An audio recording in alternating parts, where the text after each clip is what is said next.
চেষ্টা শুধু তোমার জন্য। লেখিকা সামিয়া ইসলাম, কণ্ঠে আমি মাইশা। পর্ব ৩।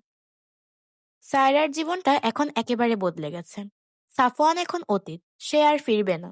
ফিরবে না তার শেষ ভালো থেকো কথাটাও। মেসেঞ্জারের সেই সিন আজও ঝুলে আছে। তবুও সায়রা নিজেকে শক্ত রাখে।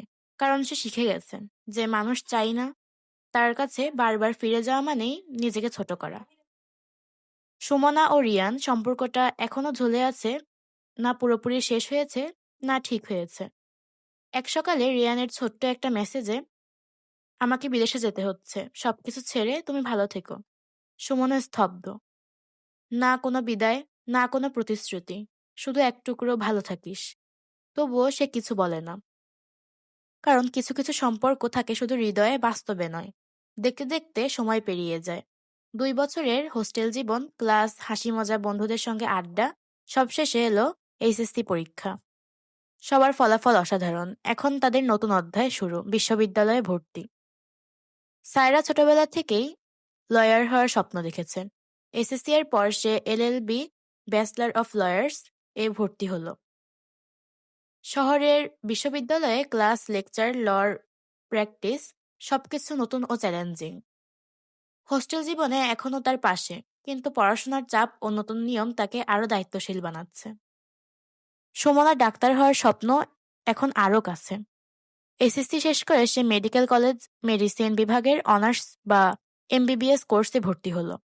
ক্লাস, প্র্যাকটিস, ল্যাব এবং লাইব্রেরি সব মিলিয়ে তার জীবন এখন ডাক্তারের জন্য প্রস্তুত পথে। হোস্টেলের রুমে সায়রার পাশে থাকলেও পড়াশোনার দায়িত্ব তাকে আরও সৎ ও সংযম করে তুলেছে। মাহি অনার্সে ভর্তি হলো। পড়াশোনা ভালো করলেও তার আসল লক্ষ্য ছিল বিজনেস। শহরের জীবন, বন্ধুদের আড্ডা, হোস্টেলের ছোট ছোট মজা, সব মিলিয়ে সে ধীরে ধীরে নিজের পথ খুঁজে নিল। আহির ও আয়ান দুজনেই বিশ্ববিদ্যালয়ে ভর্তি হলো। সরকারি চাকরি বা উচ্চ লক্ষ্য অর্জনের জন্য প্রস্তুতি শুরু করলো। ক্লাসের পাশাপাশি তারা হোস্টেলে বন্ধুদের সঙ্গে সময় কাটাচ্ছে। হোস্টেল জীবন ও বন্ধুত্ব। হোস্টেলের ছোট রুম, হাসি খুশি আড্ডা, রাতে গল্প করা, সব মিলিয়ে জীবন হয়ে উঠল রঙিন ও মজার। সায়রা, সুমনা, মাহি এক রুমে, আহির ও আয়ান অন্য রুমে, তবে সবাই একসাথে ক্যাফেটেরিয়া, লাইব্রেরি, ক্লাসে মিশে থাকে। ধীরে ধীরে বন্ধুত্ব আরো দৃঢ় হলো। ছোট ছোট ঝগড়া, মজা, একে অপরকে সাহায্য, সব মিলিয়ে সম্পর্কে গভীরতা তৈরি হলো। সায়রা লয়ার হওয়ার জন্য লর ক্লাস, নথি, মক ট্রায়াল সবকিছু মন দিচ্ছে।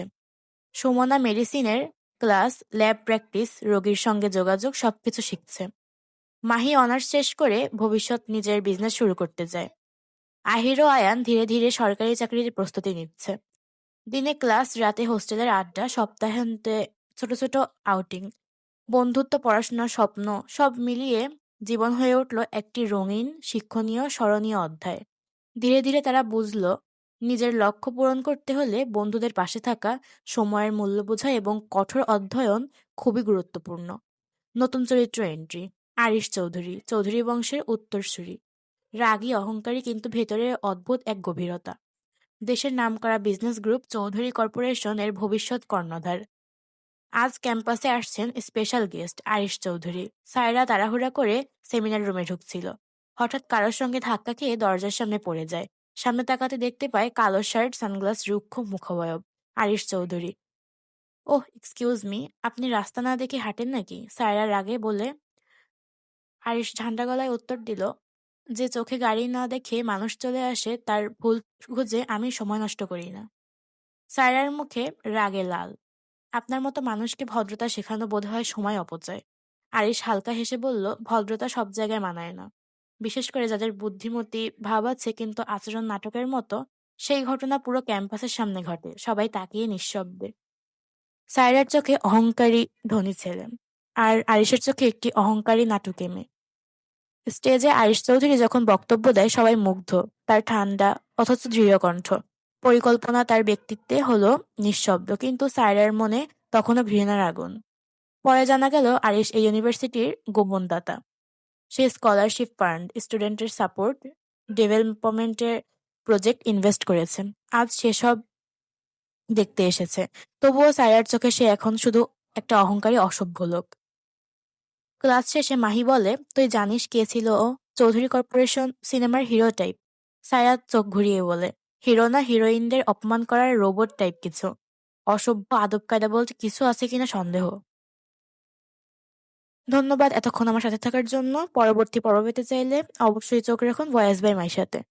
ধন্যবাদ।